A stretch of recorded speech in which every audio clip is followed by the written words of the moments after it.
Good afternoon or evening, everyone. Welcome to the Mint City Soccer Show. Sorry for the terrible generic introduction there. We do not have our producer extraordinaire here tonight, so I am wearing both caps and finding out that I just screwed something up already, and I could have easily fixed it. But that's okay. That's how we're gonna run it tonight. But Swift, welcome back to the States, man. How you been? It's good to be back. We'll see if we can get through this episode. My computer's been crapping out. StreamYard crashed on us, so we'll see if we can actually get through this episode.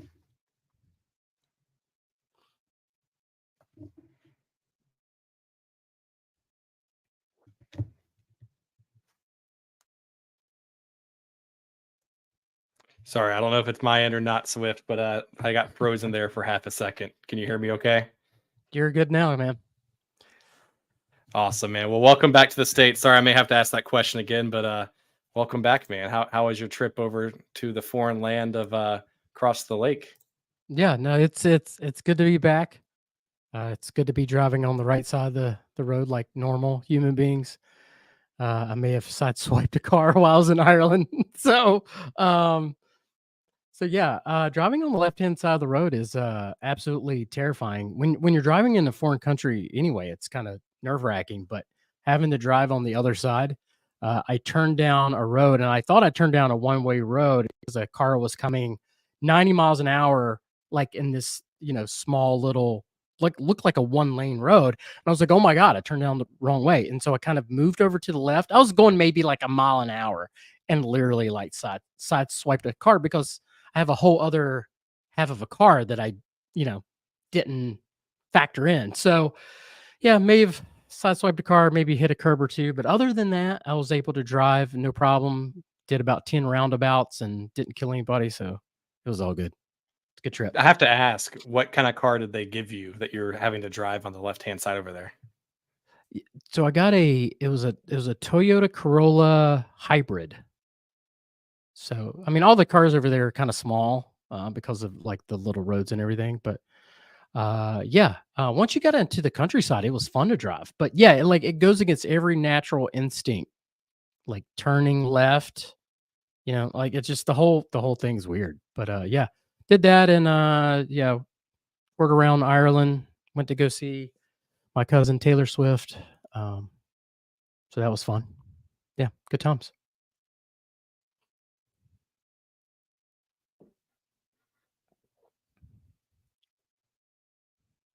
David, I think you froze again.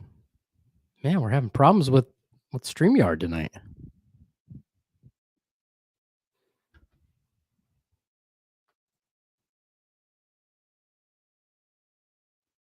Uh-oh.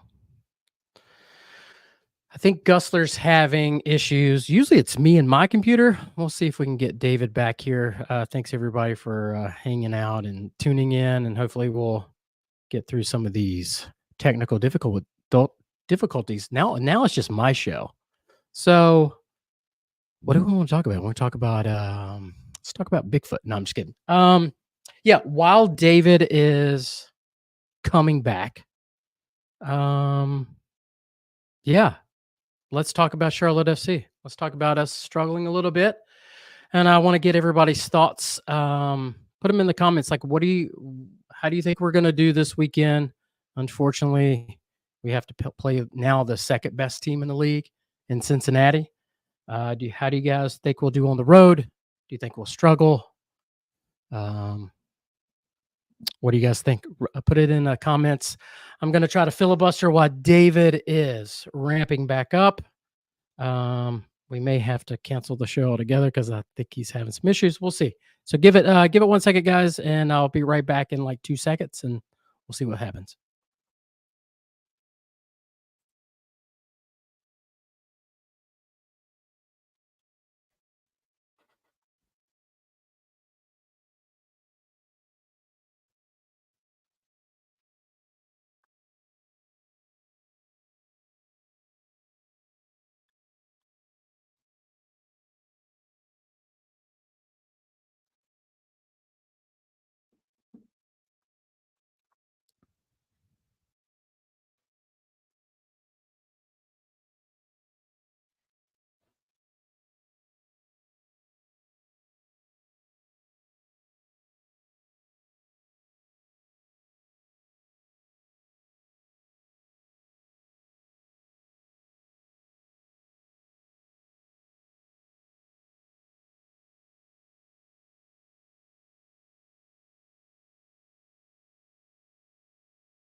All right. Is everybody still there? Sorry for the delay and difficulties. David is restarting and hopefully he will join us here in just a second.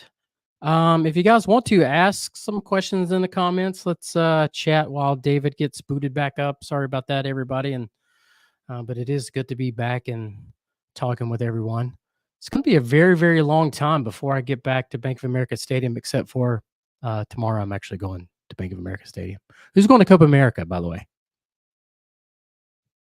Is anybody going tomorrow? I'll be hanging out with old Rusty Russell Varner tomorrow. We're going to be hanging out. Might be hanging out in the vault. I don't know.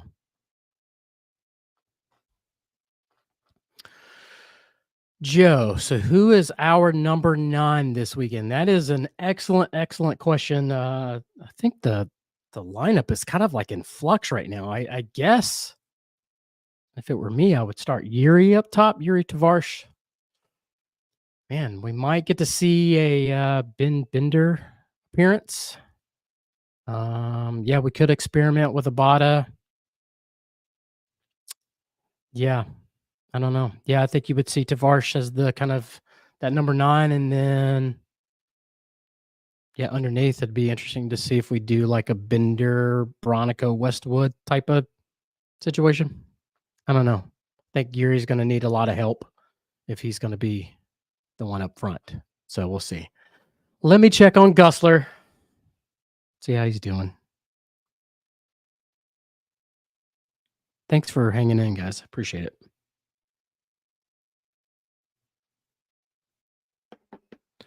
So I went to go see, like I said, I went to go see Taylor Swift, and I wasn't going to go. So my wife and her 2 friends, they went with us, and they had tickets, and there was an extra ticket, and they were like, "You should just go." And I was like, I don't really go to Taylor. I don't listen to Taylor Swift or, feel like going. But they talked me into it, and then I didn't realize that we also had floor seats. So that kind of changed things. But let me tell you, I really enjoyed it. It was a really, really good show. Like I was kind of surprised like how good it was. And then I guess we were close to there's a VIP tent, and Travis Kelce and Julia Roberts was there and Stevie Nicks. So that was kind of strange. Like the tent was like right on the floor near the stage. I don't know. Yeah, Swift is a Swiftie now. Yeah, I mean, like I hear her songs all the time because they're played on the radio nonstop. And the thing is, like, she can actually sing, and she's talented, which I appreciate. But I don't typically listen to her music. But man, it was really, really good.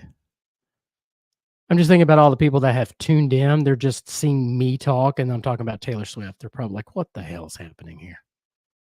But still waiting on Gusler. His computer's rebooting.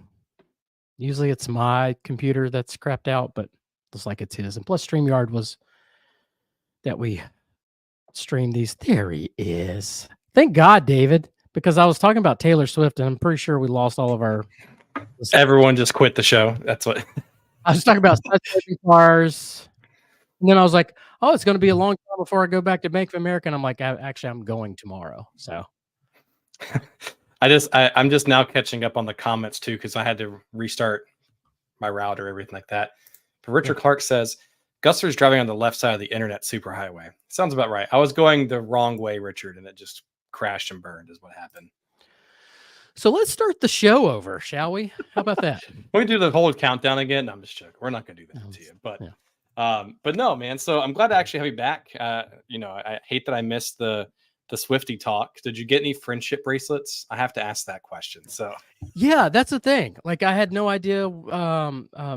Marissa, who my wife's really good friend that went with us, she made all these bracelets, and I was like, "What the hell is this?" And she's like, "Here, put these on." And I had like 5 of them, and then people were like trading them all at the show. It was the craziest shit I've ever seen. Do you have them on a mantle framed in your house right now? I have them in a drawer tucked away somewhere. You never know when you're going to need them, I guess. So you'll never know when you'll go back to a Taylor Swift concert and relive those friendship memories in Ireland, right? That's right. Well, I'm sure as much as everyone loved that we had internet problems at the start of the show and we have to talk about Taylor Swift at the start, let's actually talk about Charlotte FC Swift here, because it's only been like 2 or 3 weeks since we've done a show together and got to talk about the team. But for those who may have lived under a rock, Swift may have been across the sea. We had a recent game against Inter Miami. We've got Copa America here in town. Well, not here in Lexington, but where you live, Swift and Charlotte. And we also have a away match with FC Cincinnati coming up here soon. So, not to dive into the Inter Miami talk too much because it feels like it's old news a little bit, but Charlotte sits in sixth place right now in the East. We've got a pretty tough stretch ahead. We've got Cincinnati on the road. We've got Columbus on the road, Austin on the road, and then we go into Leagues Cup. We actually don't have a home game until, well, I guess if you exclude Leagues Cup and Cruz Azul, we don't have a home game for a while. So, Swift, how are you feeling right now? Last time we were on the show, we were riding high with, I think, 7 points in a few stretches. And then here we are with back-to-back losses and going on a tough stretch on the road. How are you feeling about the club right now, currently in its current state? The Miami loss was tough. I mean, make no mistake, Miami's really, really good, even without Messi, even without Suarez. I mean, they're number one in the league. They're doing well. They're scoring goals at will. So there's that. But you're also, you're playing at home. And we've said this a million times, like you have to win your home games. And it was an opportunity to bag 3 points before this, really, really hectic and crazy road match run here. So we got to pick up those points now on the road. The only thing is that I feel like this team can do that. I look at that Austin game and think we can pick up points there. And that's not to say that we can't pick up points against Cincinnati, but I would like to get 4 points somewhere in this stretch, 3 to make up for the home loss, and then try to get another point here or there. I'd be good with 4. But it's kind of a weird time in our schedule, right? We had all those home games, and then now we've got a ton of road games. Then we have that Leagues Cup, and then, like you said, there could be, depending on how the schedule falls out, like we may not play at home for a while. But it's just an odd time because also, too, you throw in the fact that we're going to be losing some players, and then we're also going to be signing some players. So, yeah, it's just kind of an odd time. But the thing is, we have built up points. I think we're in a decent position, all things considered. We're getting Swiderski back. We should be signing another DP. We'll probably have some departures. I feel like we're a 5th or 6th place team right now. I think we're exactly kind of where we need to be. Orlando's like right behind us, but we have built up a little bit of a buffer, which is nice. And we're still within striking distance of 4th, 5th, and 6th. I think top 3 is probably too much of a stretch for us unless we really get some players in here and we can really go on a run. So I'm looking for more 4, 5, and 6. I think I said at the beginning of the year would probably be 5th or 6th. So I think we're right on track. Yeah, I was looking at I pulled up a few comments here. I'll pull them back up, but looking at the table right now, we're in 6th place. We're 5 points ahead of Orlando. Same matches played, so it's not like Orlando or us have a game in hand or anything like that. Yep. I do agree with you. I think 1st and 2nd, possibly even 3rd, is probably out of stretch for us unless Karol Swiderski comes in with a golden boot type half of a season for us. But I think 15 points is where the difference between 6th place and 3rd or 2nd place right now. So, Cincinnati, Inter Miami, and then Columbus. Columbus isn't that far. They're 39, so it's not out of the question. But they still have some. I think they have like a game or 2 in hand. Yeah. Right. And they look really, really good. I think Miami, Columbus, Cincinnati are kind of in that higher tier than everybody in the league, and the table kind of, says that. I think 4th, 5th, and 6th is where I would like to be. Yeah, I agree. I think that's where we are as a club right now, and I'm okay with that. But you never know. And with Swiderski coming back and then getting a new signing, yeah, anything's possible. Anything is possible. I mean, hell, if you go back to February, we're like, yeah, we'll be really happy if we can get 7th or 8th. And here we are like, man, I really wish we can get 4th or 5th. But Yeah.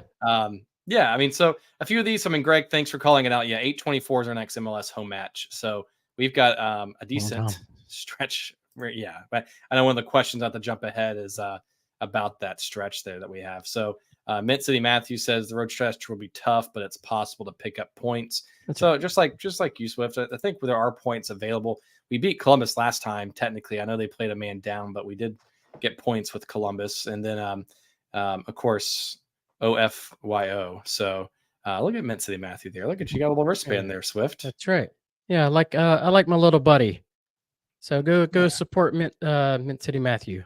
Go check out his channel on YouTube. I think he just posted a new video too. I haven't watched it yet today, so make sure you go check it out. But NC German 81 says top 4 at best. So I think that's a good kind of caveat, and that's progress year over year improvement for the team as well, right? So can't fault them for that. So Swift, while you were overseas and looking at Taylor Swift and drinking like a million Guinnesses, MLS All-Star got posted and put online. So I want to pick your brain. You're trying to cancel MLS. I'm trying to think. Yeah, I want to get your thoughts on this because one of the things we haven't got a chance to talk about it for one since you've been back, but Charlotte didn't have any players in the All-Star. Columbus got 5, I think, league leading 5 or 6 players, which their coach is also coaching the MLS All-Stars.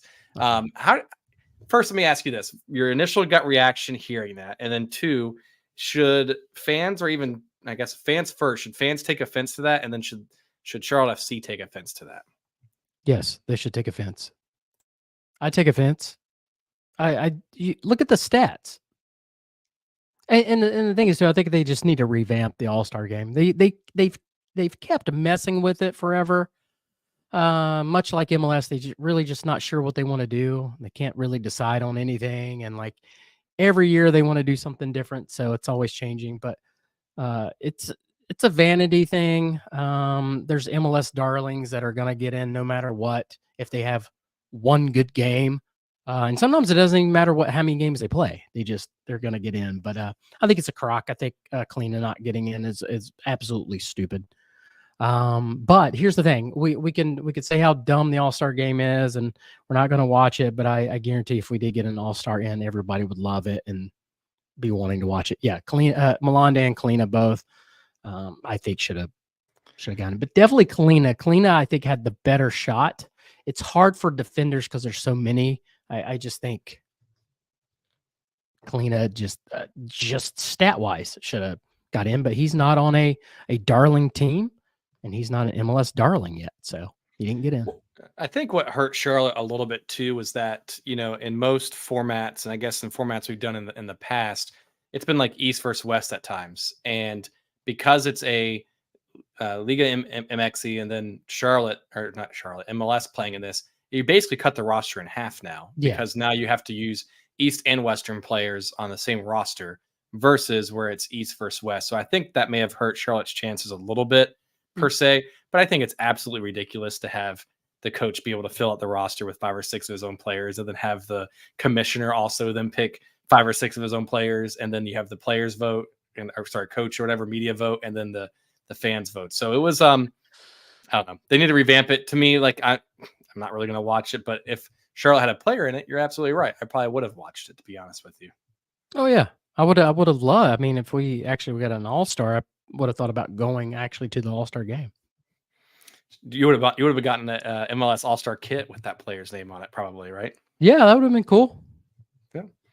Yeah. So, do you think? I mean, from a format perspective, if you were, the commissioner of MLS, what would you do to kind of fix the All-Star process, or would you do anything different? Yeah, I think you could make it East versus West, but make the game mean something. That's the thing. A lot of time with All-Star games, they don't mean anything. You run the risk of people getting hurt, blah blah blah. But it's a way to showcase your league. And again, they've went back and forth. They were playing people in the EPL, and then they were playing East versus West. Now they're playing Liga MX. It's just they just need to figure it out. I think East versus West. Let your whole entire league shine. let the people that have played well be showcased. Maybe you could do something different, maybe change the rules for the All-Star game, make it unique and fun. But yeah, I don't know. You do Yeah, something different. I'm not a big fan of playing multiple leagues. I know why they do it because it's drawing both leagues fans and Central America fans and North America Yeah. fans. It's revenue, TV What money, sponsor money. I went last year. I went to DC to the All-Star game. Yep. They played Arsenal, so I'm a big Arsenal fan, so that checks. But yeah, I would much rather them just play East versus West. Yeah, and I agree. I mean, I'd rather do that. I mean, the Arsenal draw, like Chelsea draw, like whatever they're doing, whenever they do these big things here and there, that's not very. I don't know. I don't look forward to that because you see like how like you went to the Arsenal game. Was that a very pretty game and very good showing for MLS against Arsenal? No, like it doesn't do anything for the league other than ooh, you get eyes because of a Premier League or a Serie A team, etc. Right? But one thing I wish they would embrace and do more of is make it more of a spectacle for the entire week. So like kind of like what NFL, NHL does. You could do things like imagine how fun it would be if you did like a celebrity game, even if it's a short side 8v8 game, and you would do like a celebrity soccer game, or like retired players versus celebrities, or you could even do an up and coming or rising star game, right? And have like MLS rookies or debut MLS players being able to play in this game, and try to showcase the league more and show the talent and the reasons to show more eyes on it versus please come watch us because we have Arsenal here to kick our ass. Please come watch us. You know what I mean? Yeah, no, I totally agree. We did have Keeper Wars. We did win a title last year. Yeah. So that type of stuff is to your point, like something different, something new. Yeah, I thought that was fun. I watched it once because we had someone that was entered. Just do goalie wars over. That's all it should be. Just complete goalie wars. Full field goalie wars. Full field goalie wars. That'd be so make horrible. the goal smaller. Just make the goal smaller, full field, and then just have fun with it that way, right? So, or like this person, like NC German says Charlotte FC versus the rest of MLS for All Star. No, yeah. So I enjoyed goalie wars. I want them to do more fun things like that because no one watches an All Star game and goes, man, I'm really going to be betting on what the score is going to be and it's going to be a close match or anything like that. People watch it for the entertainment factor. And that's why I enjoy like what NHL does and some of the other things that NFL does like obstacle courses now for their like Pro Bowl and things like that. You know what I mean? The MLS they do a skill challenge the night before. Sure. Yeah. Where it was, like MLS versus the Liga MX team, or it'd be the whoever they're playing basically. So there's that, but they could do more. They could make it a more significant week, I guess. Yeah. That's what I'm getting at. Just make it a big week-long event. Make it worthwhile for fans and media and players to go to these things and want to go to these things versus, hey, come play with these guys you never played before and lose to Arsenal 4-1. So, but you get the Swifts in the world. They're like, yeah, I get to go see Arsenal, but yeah, neither here or there. But awesome, man. So that was pretty big, significant news while you were out. And then there was, I guess it was not the biggest thing in the world, but there was a former Charlotte FC player, was a designated player. I think his loan came to an end. Wasn't that big of news or anything, Swift, but I'm just joking. So I didn't hear anything about it. No. So Karol Swiderski is back. Is he back? Yeah, I haven't heard. I haven't heard anything. How about that? So, I'll pull up one of these questions here in just a second because I know we had some listener questions get proposed here a little bit. But let me see here. I think it was good old Russell or Rusty asked the question, or maybe not. I gotta find it. But anyways, what do you think about Charlotte's direction now with Karol Swiderski coming back? His loan is technically ended. He is back on the roster. I think he started training today or yesterday with the team and is eligible to play. I think against Austin is the first game that he's able to play. Yep. So are you excited about this? Should fans be excited about this? What are your thoughts so far with Karol coming back? I am excited. One, I always liked Swiderski. Two, we need depth. We need more options. I keep saying it would be great to have somebody start the game, play 60 or 70 minutes, see where they are, and then put Patrick in and let a fresh Patrick Agamain run at the defense in the second half late. And that to me is frightening. That's the dynamic I was kind of looking for. So you now kind of have that with Swiderski. And the thing is, when you sign a new player, you're always kind of like, oh, what are we getting? How are they? What are they like? We know what we're getting with Swiderski. I think what he can now bring to this team is someone that can be at the top of the box and take a shot. And Swiderski can shoot the ball. But the whole dynamic has changed now. When he was here at the beginning, he had a different coach that I don't think that he got along with. I think there were certain players that he also didn't get along with. Those people are no longer here. The whole team structure dynamic is totally different. So it's kind of a fresh start with Swiderski, even though we kind of know what he's going to get. We know his tendencies, and some of these guys have played with him. So I'm hopeful. I'm going to give him the benefit of the doubt. I'm going to see how he's going to do. Unfortunately, he can't go this weekend. He will be ready for Austin, which is exciting. And I think that's the game that we can really take and get those 3 points back.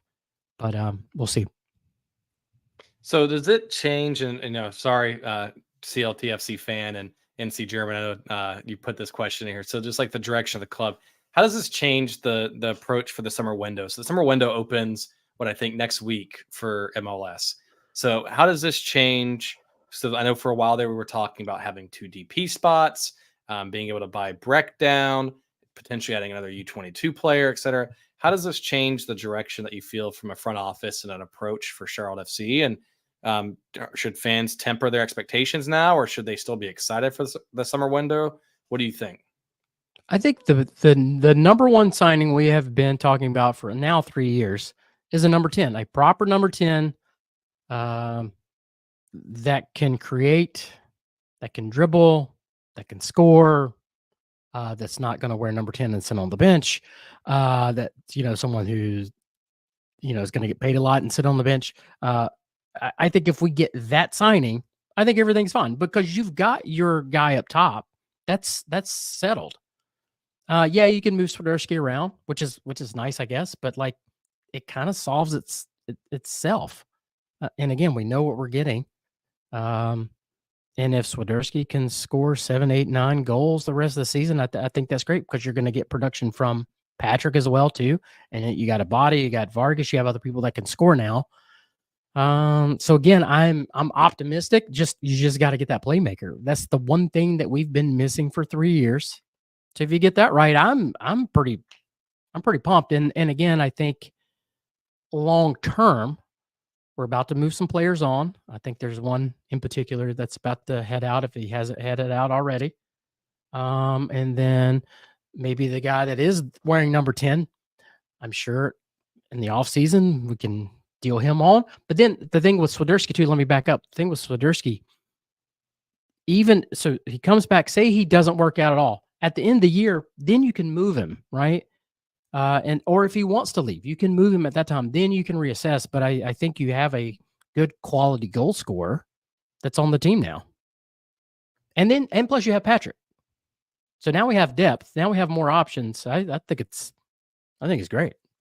Yeah, too bad he can't help us out this weekend with Pat being out on the red. But I think it's a FIFA rule or something like that. I don't really understand it because why we have to wait for a player that we already technically had on our roster because of loan. I don't know. I think there was some type of intent you have to sign, and if you didn't sign or something like that, he could. Yeah. I don't know, but yeah, the 18th is when he is eligible, and so he will be good for Austin. So, with that said, I know you were speculating and talking about potential players. We'll get to that in just a second, but now looking at it, would you be upset if Charlotte still signs a 9? So knowing that you have Karol Swiderski back as a DP, because you could have been approaching this to sign a 9 and a 10 potentially the past month or two. And then you have Karol Swiderski, you have Patrick Agamain. You may have been thinking, okay, I need to upgrade the 9 position with a veteran presence. And then you still go that. I'm sure fans would freak the hell out if that was the case, because we signed a 9 as the first thing, and then we have Karol Swiderski and Patrick Gajimine and Leo Labata basically as our DPs. Well, not Pat, but all of our DPs up there on the top. Like, we better get some goal scoring. But would you be upset if they still sign a 9, or should they solely just be focusing on a 10 now with Karol being back, or does it change anything at all? I think they should have been focusing on a number 10 from the start of the year until now. Like, get your number 10. If you have your number 10, that solves a lot of your problems, right? Your number 10 can help your winger score, your midfield score, like, whether it's Patrick up front or a Tavares up front, doesn't matter. Like, your number 10 will help the whole entire team. That's what we need, that kind of like central focus point. Then you go after your number 9, and depending on what this front office thinks about Swiderski, I don't know what those conversations have been like. Yeah, maybe you do sign someone because you think you're going to move Swiderski at the end of the year. But as we've seen, it's not as easy as like, hey, Swiderski wants to play overseas. Hey, random team, come by him, snap your finger. It just doesn't ever usually work like that. So again, it's not as easy as snapping your finger and doing your step. You can. Yeah, do it's it not. This is not FIFA or FC 24 or whatever they're calling the game now. It's not. I'm glad. I'm glad that just went right over your head. It's just a terrible millennial song that I just referenced there, but it's okay. Yeah, I'm a Gen Xer. You gotta work with me. Sorry, man. But no, I mean, so with Karol being back, like, I'm personally excited about it. Like, it's an extra goal scorer. It's a win-win for everybody. Like, God forbid if he plays amazing, then who knows who we could sell him to even off of this, right? And so I think it's a win. We need some goal scoring badly and consistency. Oh, look at that. See, someone got it. You can do it all by yourself. There you go, Jose. Thank you, sir. See, someone got my don't encourage Gusler. But no, I'm excited to have it. I still think, like you said, we have to have a 10. I would not be upset if we also sign a 9, because Karol has shown he can play in a 10 at times. It's not his natural position, but like, yeah, I just don't. I know we should be going for a 10 at like 1,010%. But I think I want to say, like, a while back in Slack, I can't remember who it was talking about it, but just the market for an actual really good 10 is much smaller than what it is for finding a 9. And it's much easier to find a 9 than a 10 out there that's worth anything and be consistent and be an upgrade across the board. I mean, every team wishes they had really good 10s. Yeah, I will say, yeah, I've always backed the front office and given them the benefit of the doubt, but they should have been working on this number 10 for quite a while.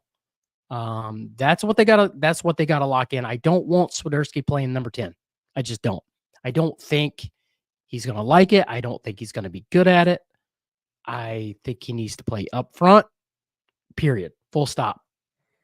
Let's stop trying to like shoehorn things in. Let's not try to play him out on the wing. Like, let's play people where they are. That's why our defense is doing as well as it is.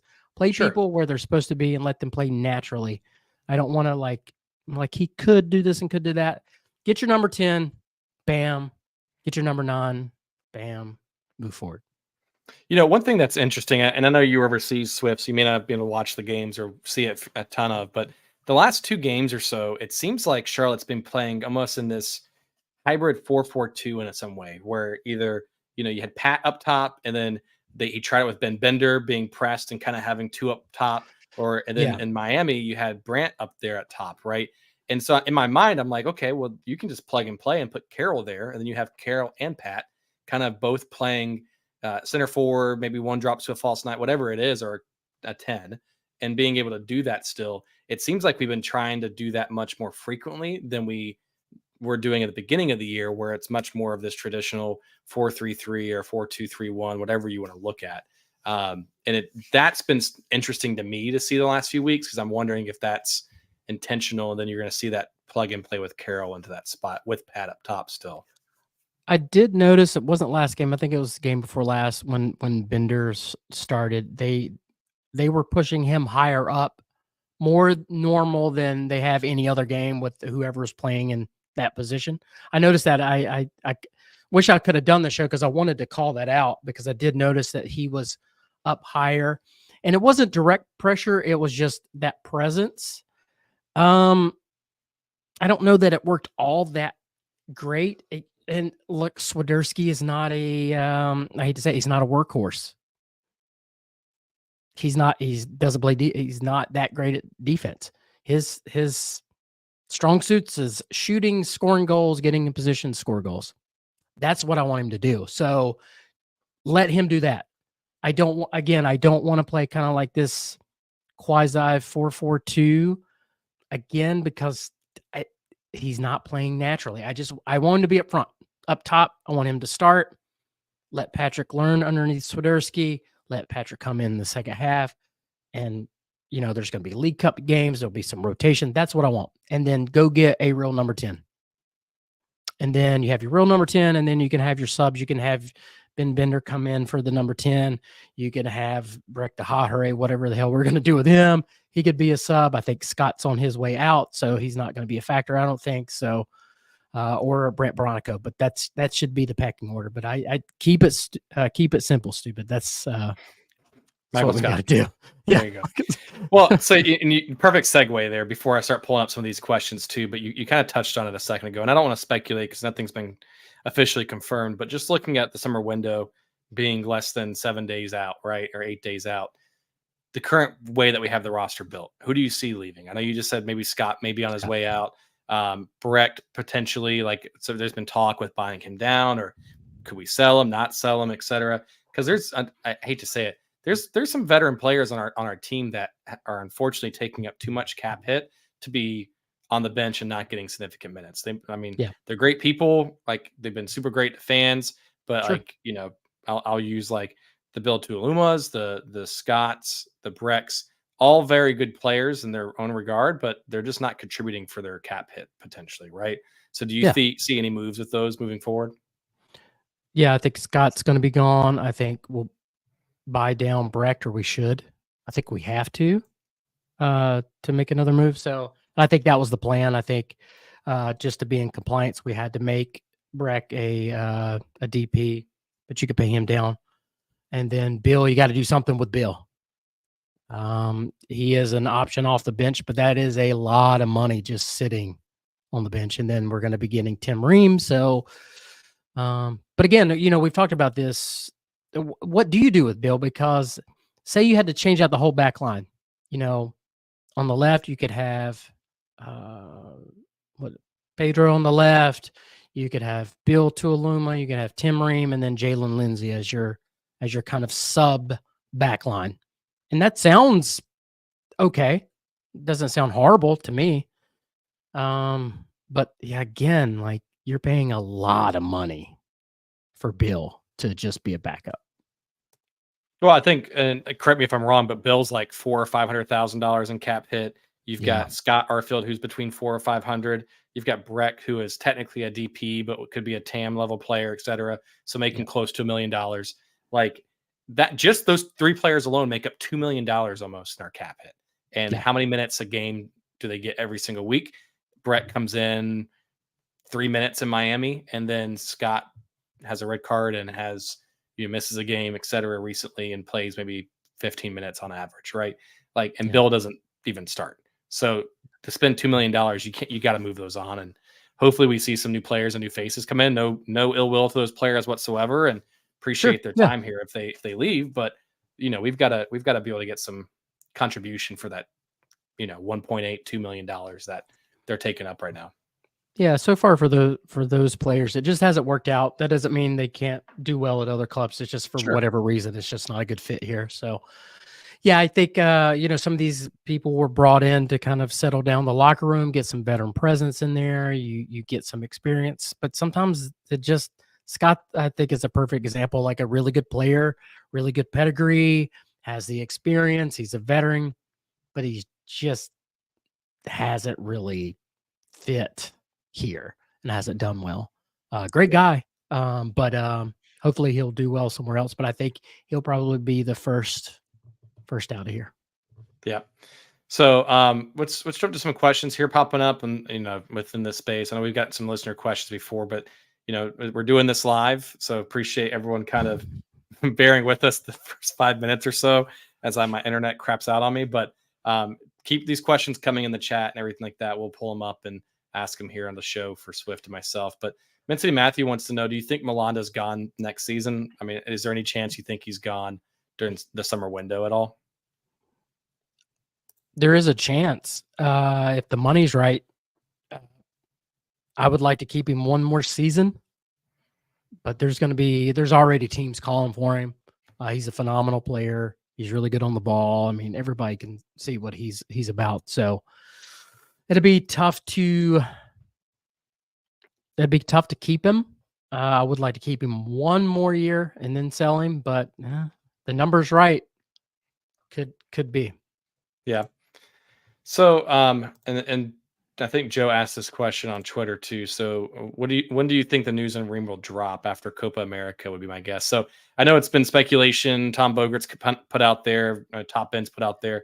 I don't want to say it's like a poorly kept secret, but nothing's been confirmed 100%, and things can fall through, things can, but as the Fulham fan, as you can see from my scarf back behind here, I cannot wait for that to happen if that's the case. But do you think any news happens this week or next, Swift? Yeah, you'll probably start seeing some stuff tomorrow, Thursday. That would be great. So speaking of that question, I have to pull this one up because this is from my other fellow Fulham fan, Chantry. He wants to know, will David be able to hear Jay scream from his home in South Carolina when Charlotte FC sign Tim Ream? So what's your thoughts on that one there, Swift? For people that are wondering what this is, Jay Landskroner is not a fan of Tim Ream. Never has been. I don't know why. Yeah, you're asking why. I don't know exactly where this comes from. Is it the ponytail? Is it like, what is it? Like, I don't understand. I think it's just like U.S. men's national team stuff. Sure. Yeah. So it's been hilarious, like this 3 years of him not liking Tim Ream, and then now this real possibility that he's going to be coming to Charlotte FC. And so it's just been funny watching Jay's takes and like, I don't know, man. I think he's very torn because he loves Charlotte FC and he's going to cheer for him, but at the same time, he's never liked him. So it's just kind of funny. But Joe even feels the same way. He's with Jay. Oh, okay. I've never been like gung ho on Tim Ream. I think his time at Fulham has kind of surprised me a little bit. I think he's done a lot better than what I thought. But he's not someone just right off the bat. I'm like, oh yeah, give me some Tim Ream. Like, it's I don't know. I am all about it. No, I mean, so I get it. Like, he's an older player, but like, think about it, right? Like, we're not signing him to be a 90-minute starter day in and day out every single game, right? Right. It's good depth, veteran presence. Plays on the U.S. men's national team. Played in the English Premier League team. He'll be the first player on Charlotte FC's roster that has had U.S. men's national team caps like at a consistent basis. And he played decent in Copa America. Like, I'm the U.S. men's national team. Like, this is not the show to talk about Greg Berhalter and that monstrosity, but like Tim Ream played decent. Like, he's not bad, and he's played pretty well. He's like wine. He got better with age at Fulham, and I don't see why it's a bad depth piece, but no, not at all. It's a great depth piece. Sure. Experienced veteran. He's a solid center back. Just he's not going to be your everyday starter. But again, if something were to happen to Melanda or Privet, I would feel very, very comfortable with Tim back there. So yeah, I'm excited. He's going to be a Charlotte FC player, and I'm going to root the hell out of him. Did I say that? So right? I'm going to root the hell out of him. I'm going to root the hell for him. Yeah. There you go. We know what you mean, Swift. That's okay. So Joe asked, I mean, any word on, and I don't know if we're speculating here, but any thought where Scott could be going? Do you think it's a team buying him out, or do you think he could be sold, or what's your thoughts there? I am not going to say. Got it. I'll cool. Just let Sounds that, great. Yeah. No speculation here. Yeah, no, so I'll let it play out. That'll be good. Yep. So another question here, and this is from our Russell, good old Rusty's got like 2 or 3 questions here. So I have to pull up 1 or 2 at a time here at the beginning. So he wants to know first, what is your biggest concern for the club as we prepare for Leagues Cup? So that's about 3 weeks out.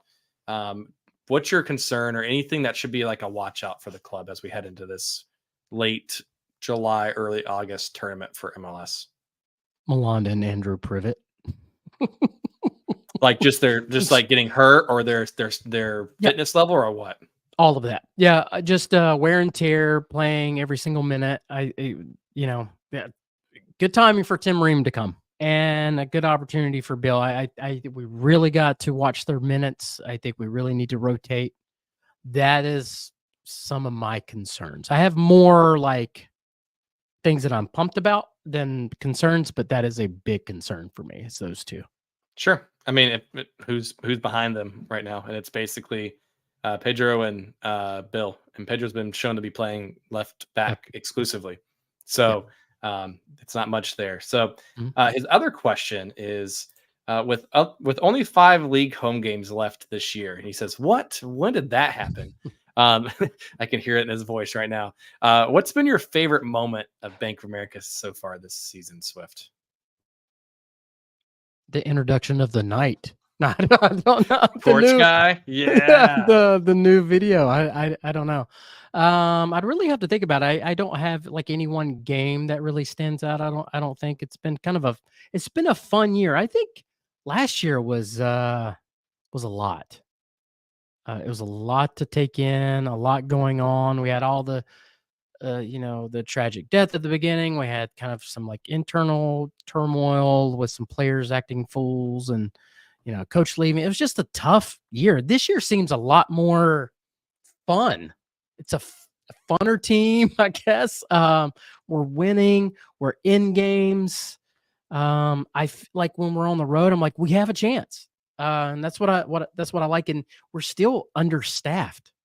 That's the kind of crazy thing yet. Like we still need another DP. And so it's just been a kind of a fun year. And then Russell's final question, and this is looking ahead against Cincinnati a little bit, just based off with Pat's having a red card, serving a game suspension.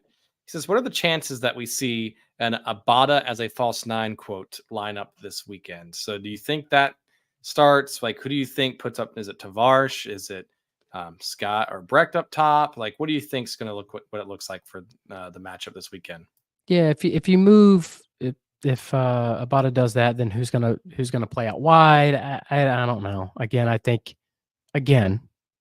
play your people in their positions that they're more naturally inclined to play. Don't get too cute. That's when dumb things happen. So I just what I like about a Like playing Grant Bronico and left back. yeah, like that. Yeah, don't do something dumb like that. I have liked when Abada has moved inside, so I could see why people like that. And I'm there's been times I'm like, could he play like a number 10 a little bit? Like he's really creative. But again, like you have a problem when you're playing hypotheticals and you're like, we could move him over here. That means you have a problem somewhere. So, and we do have a problem this weekend because Patrick did something very dumb. Very dumb. Very, Yeah. very dumb. But He's hey, young, man. He's yep, young. it's what shithousery gets you, man. That's Yeah. it is what it is. So so I have to pull this question up from Jay because I give Jay crap for Tim Ream. So this is him doing payback for me. So he wants me to read this question out loud, fully, with every single name. So he Okay. says, David has to read this whole question. Who starts for Ajimang? Arfield, Petrovic, Nympasa, Bershimas, or slide Vargas and Abada to play Tavares out wide? So how did I do, Swift, first of all? And then Not, what do you think from the question? not bad. You paused quite a bit I with did. Mufasa. But I think he did all right. To answer the question, I think unless something happened in training, and look, I've been kind of out of the loop the past like 2 weeks traveling and everything. But I think again, just keep it simple. Tavares, Vargas, and Abada on the wings, and just go with that. And then let your players do the talking on the field. Let them play where they're supposed to play. I 100% agree with that, actually. So I thought Tavares has played pretty well up top, all things considered, when he's gotten flashes there. it'll be interesting to see if he gets gassed. Who we sub in for him at that point, because Yeah, I have no but idea. that's when you might have to get a little bit creative, but also too, it's going to be very important who we put underneath Tavares. For me, I actually wouldn't mind Pekovic underneath. I think I maybe would start that and then see in the second half maybe a Bender for Pekovic, something like that. But I think you need a little. I think you need some bite in the midfield. I think you need some possession, somebody that can move the ball around. Ben's a little. He's creative, and don't get me wrong, he's been playing well. But I think I would like to see that dynamic to start. Yeah, I wouldn't mind it. I still think you see Brandt start just because of that veteran presence and familiarity and playing, and being able to push up if needed and fall back if needed as well. Having a younger player up top, you may Yeah. need that. Well, But I thought it would be Pekovic and then Brandt and Westwood. oh, got it. Oh, That's yeah, kind of okay. what that's what I was Yeah. thinking. But you could very well see Brandt, where Gianni I and said Pekovic, yeah, and Gianni and Westwood. yeah, that's what I was assuming. Gianni's still starting there. So, no, that's a good question, Jay. Thanks for giving me the tongue twister. Hopefully, I passed with at least give me a C there. Give me an 80% or higher. Come on. So, another question here. And this is some of the silly questions here. Chantry or not Swift. Chantry says, "Why are bucket hats the best match day attire?" And just for context, CLTFC Fan TV, who goes live after the show on YouTube, so be sure you check them out. Agreed with this sentiment here, Swift. Of course. So is it an English thing? Like, what do you think from the bucket hat? It's gotta be. It's gotta be. I looked really dumb in bucket hats, so. I went to Academy Sports like, I don't know, a week or two ago, right before I went camping, and they had like a huge selection of bucket hats for whatever reason. I was like, oh, okay, maybe, I see Chantry always wearing this. Like, let me see what I look like. I looked absolutely ridiculous wearing a bucket hat. I was like, I cannot do this. So, this was very much like a very big one. So I was like, I can't do this. So Chantry, Charlotte, or Lee from CLTFC Fan TV, if you have a bucket hat for me, let me know, and I'll see if I can make it look good in some regard. So let's get into some fun questions here, Swift, and then we'll do predictions here at the very end. But Stuart wants to know, and I don't know if you listened to the show before you went to Ireland or not, but there was a very passionate conversation with Corey about peanut butter. And it was like, crunchy or smooth. Oh man, you have to go back and listen, because we've learned things about Corey in your absence. He's very passionate about lanes and merging. He's passionate about peanut butter. I'm trying to think what the other thing the wave, the wave. So those are the three things that really grinds his gears. But where did he land on peanut butter? It has to be smooth. It can't be crunchy peanut butter. It has to be smooth. Okay. And he's very specific about it. It's got to be the Jif, like natural peanut butter. It can't be like the standard stuff. But yeah. So go back and listen if you haven't listened to it. We'll have a sidebar conversation on it. But Stuart wants to know, peanut butter on a corn dog, yay or nay? I love my corn dogs. I love peanut butter. I don't know about this combination. So what do you think from that perspective, Swift? At first, I was gonna just write it off, but I want to think about it. Like, they never say never, right? We've learned that with Karol. That's true. Don't go online and blast people, and don't be jerks and say never. You never say never. So I'm gonna say I would try it. I would try it and see. Yeah, I'd try it, but it's not something I'd be like, oh, I gotta get. And I have to just pull this question up because this is very funny. My dad wants to know, how many corn dogs did I eat over the 4th of July? He just put that question in while we're talking about this. So for the record, I did not have any corn dogs on the 4th of July. So I didn't see many corn dogs in Ireland, by the way. They really didn't see too many. Did Gusler say Jif or GIF? Franco wants to know. It's Jif. It's Jif peanut butter. So I say GIF for the animated thing, but it's Jif peanut butter. Yeah, so. Jif. Now, I was always a Peter Pan growing up. I was a Peter Pan house. Jif. Peanut butter. We had Jif growing up a lot. Huh. Okay. Yeah. Oh, that's a good question here. What just came up? I know that we were doing some funny questions here, but I have to pull this question up here because it's been a little bit. Legacy Kiddo wants to know, would Urso be available? Because I know he's been out for a little bit here, Swift. I don't know if you've heard anything, but what's your Yeah, thoughts? his injury kind of surprised me a little bit. I didn't realize he was going to be out quite as long.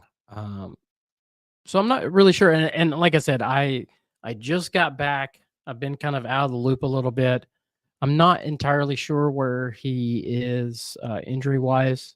Really, really good question. But he's someone that would be beneficial in these road games coming up, especially as a sub. We haven't really seen a lot of him lately. But Yeah, it's kind of a bummer he missed out the Orlando match against his former club yeah, with that injury. So, but yeah, hopefully I haven't heard anything. I know they've had like I don't want to say a miniature bye here, but hopefully he's back to full strength and training with the team. We'll find out. So, but yeah, Stuart, just to finalize that question here to bring it back up, I'll try it, but I'm not gonna go out of my way and say I need to have it. So, so let's see here. We got some other questions here. So, Paul wants to know, what is your most prized possession that's soccer related, and what is your most prized possession that's not soccer related? oh my gosh. I probably a signed kit. It's a good one. Man, I'm trying to think. That's a really good question. That kind of put me on the spot. I'm not sure. I'm looking around my room. So while you Yeah. think through it, I've got both answers ready because I put these questions in, so I had time to think about it. Oh yeah. What do you got? So I would say one of my most prized ones, like the coins that they gave out for a very long time. I've got one of the original minted 2022 or Oh 2021 yeah. coins. So we've got both. I know you've I've got got one. I've that. got Yeah. one. Yeah. Very select few amount of people got those the first year during COVID. That was pretty cool to have. And I'm gonna be very cheesy here for a second, just in case my wife is listening. What's my most prized possession that's not soccer related? I'm gonna say my wife, so that way I don't get in trouble. So, That's a good one. I had to put that out there Yeah. before you say it, so I don't get in trouble. So, Does she what you listen got? to the show? Very, very rarely, but this will be the one time she would if I didn't say that. So, Fair enough. I am looking at something that I got season 1. I think it was the Cincinnati game. And I want to was it the game that Swiderski? I don't know. Anyway, I've got a match day official roster. Nick Kelly, I think I was down in the vault. I think it may have been the first time I was ever down in the vault. And Nick Kelly was like walking around and he had it in his hand. It's like, hey, do you want this? And I was like, sure. And I got him. I'm looking at it over here. It's like an official match day roster, which is kind of cool. that is pretty cool. How about for the most prize that's not soccer related? Well, you said your wife. Now I have to say it in case There you go. Okay, Jillian's literally only listened to like one show. So same here. Yeah, it's okay. yeah. Yeah, my wife knows what I do, and that's what. And she's like, "All right, cool. I'll listen here and there." But she likes listening to our ad reads, though, Swift, especially when we do the Manscaped ones. I don't know what it is. She likes listening to the very cringy ads that we do. So We might have a new one next episode. yeah. Franco says that I was as smooth as sandpaper with that answer. So thanks, Franco. Appreciate it. So Paul, he's got a couple of good questions here. So Paul says, first concert, last concert, next concert, and dream concert. So Oh. do you want to go first here, Swift, so you can Yeah, go think ahead. through this? Yeah, go ahead. This is going to be a surprise to no one. My first concert, God, Backstreet Boys was my very first concert that I ever went to. So I think it was that, or it was either that or Dave Matthews Band, one of the two. It was like the same era, same time frame. So we'll go with the more embarrassing one and say it was Backstreet Boys. Okay. My last concert that I just went to was Pixies and Modest Mouse. So that was a really cool concert Nice. there. My next concert that I have going to, again, surprise to no one. Green Day is going to be at PNC Pavilion in Charlotte, so I'm going to that one. And then my dream concert, man, and he had a very long thought out question here, but I had to trim it down to put in here. I think it's like dream concert, doesn't matter if they're alive or dead or anything like that. I would say dream concert. So I'm gonna go back, and I would love to have been at Queen. What was it? Live Aid when they Oh, when yeah, they're yeah, yeah. Was Wembley that in and Wembley? yeah. So I would have loved to have just been able to see that live and experience Ooh. that, especially in that era when there's no cell phones, no video recording, nothing like that. You're just there to see the show and hear it. I thought that would be really cool, I guess, to see. Yeah, that's good. That's a good answer. First concert was Lollapalooza 94. That is much cooler than my first concert. So thank you. I think that was the first one. Last one, I just went to Taylor Swift in Dublin. I don't know about next. I don't have anything next. Dream concert. I don't know if anyone will know this or remember this. Dave Chappelle had a special. I think it was on Netflix. It was called Block Party. Basically, that's it. Because it was like the Fugees, Talib Kweli, who else was Tribe Called Quest in that? But it was like I think Tribal most Call Quest was there. Yeah. most deaf, the Roots, like that would be my dream. One of the coolest things I've seen though, I saw Zach De La Rocha and Method Man perform No on stage way, together really? because it was Rage Against the Machine and Wu Tang together, and so they came out and like that would be a dream concert too, just those two again. Yeah, that's awesome. So I'd love for people to drop in the chat what their first or last concert was so I can feel better about my Craig answer. Franco's is Michael Bolton. Michael Bolton was my. So that makes, thank you. No talented ass clown. Thank you. Thank you so much, Franco. That makes me feel a lot better for mine there for it. So, and then he follows it up by saying he's seeing Bush at Skyla in late August. Ooh, That's a really cool show. I bet that'd be a that's good one to see. Yeah, that's a good one. Yeah, and Richard Clark says that I can tell you guys haven't been married for very long. Your wife is your partner, not your possession. So thanks, Richard. I'm gonna get in trouble now for that response. Yeah, So it's not your property. yeah, you're right. He's right. He's right. It's on our property. He's right. So He did say all your stuff is her possession. that is very true too. So true. So Swift, I know we're getting here on the hour mark, and we wanted to at least get a quick episode out a little bit before the Cincinnati game. We might do a preview, like quick drop on Friday heading into the game. But for those who are listening right now, Swift, how do you feel against Charlotte against Cincinnati, and what your predictions are for that? Not to go into a huge preview episode or anything. I mean, at first, I don't really like our chances, but the thing is like this game, I think the expectations are not going to be there. I mean, we're missing Patrick. Tavares. I don't know. I'd like to think we get a draw in this game. I think we get a draw here unexpectedly, and then we beat Austin. I don't know how we're gonna do against Columbus, man. That's that one scares me. I don't like that one, but for some reason, I think we can nick a point. See, I feel kind of the opposite. I feel like we could beat Austin. I feel like we can at least draw Columbus. Just because it's two very stout defensive teams. Cincinnati scares the shit out of me. Like they just beat Miami, 5-1, 6-1. See, that's why I like this game. That's why I kind of I think it's gonna be like, oh, and we're playing at home, and like I just think they're gonna let off the gas a little bit. Maybe. I hope that's the case, but man, just seeing that, and I'm just looking on paper, I'm like, man, Cincinnati's not an easy matchup for us at all, especially now with Pat being out as well. Yeah, I think I think because of that, we're going to stuff the middle and we're going to make it really, really difficult. That's why I'm thinking like 0-0 draw. Cincinnati had some problems at the beginning of the year scoring, and they didn't get off the mark well. So I think if we make it difficult for them in the middle and really make this kind of like an ugly game, we can nick a 0-0 draw, which I'm perfectly fine with, or a 1-1 draw. I just think we see in MLS all the time, we got one team that just will crush a team one week and then they just crap the bed the next. And that's kind of what I'm banking on. I hope so. God, it'll be amazing to watch Saturday if that's the case. If I'm expecting the worst, and then hopefully we get the best out of it for it too. So, do you think we score just out of curiosity against Cincinnati since we don't have Pat? I think we can. I think it could be like an ugly goal, a deflection off of a corner, or a set piece.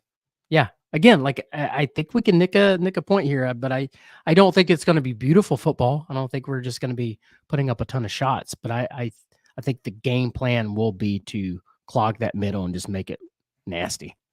Yeah. So I heard you might be going to another game in Charlotte tomorrow night. Is that Yeah. correct? So Yeah. going to Copa America. Any predictions? Any thoughts? Anything that you're wanting to watch out for in that game? I hope it's total chaos. It's nice to go to a game where I don't really care who wins. So I'm just gonna go and enjoy some football. Russell Varner is gonna be joining me. Um, yeah, just gonna go have some fun, man. I hope it's like that huge scoring game. It's like 6-5 or something like that. Just pure chaos, but should be good. Should be fun. Should be a packed Bank of America stadium.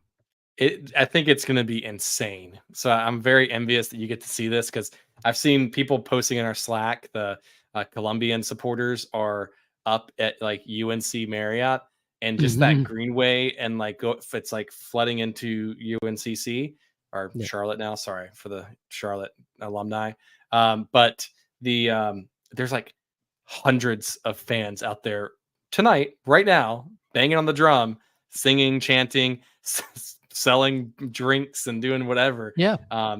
So I'm like, take that and you're gonna put it in Bank of America. It's gonna be awesome. So I'm definitely excited to see. I will definitely be watching it. I'll be in Savannah tomorrow, so I'll be definitely watching that from there for sure. It's an opportunity for people that are maybe from Colombia or maybe their relatives are from Colombia to watch their national team play. And how often do they get to do that and not have to travel so far? So it's an amazing opportunity, and that's why I like these games. I know some people are like, got to take a break, or but I think it just helps the city and something cool to do. So it's an awesome opportunity. So not to go down this rabbit hole and not to keep asking more questions, but you've seen the prices of the Copa America tickets, Yeah. right? How good do you feel about the World Cup tickets in like 2 years from now? I'm just go ahead and save your money now. Start saving now, invest, It's maybe gonna sell be a some of your possessions, and because I gotta say I'm just gonna go. I'm going all out. I've got to figure a way to do it. Yeah. I'm expecting tickets just to be astronomical. I'm planning now. If I gotta sell some kits, I guess I'll do it. But Oh, I thought you were yeah. about to say sell some kidneys, but no kits. Yeah, that No, sounds no, no, no. Well, maybe. I really don't want to get rid of my kits. I could sell some kidneys. Yeah. Yeah. It's Awesome, gonna man. be bad. Yep.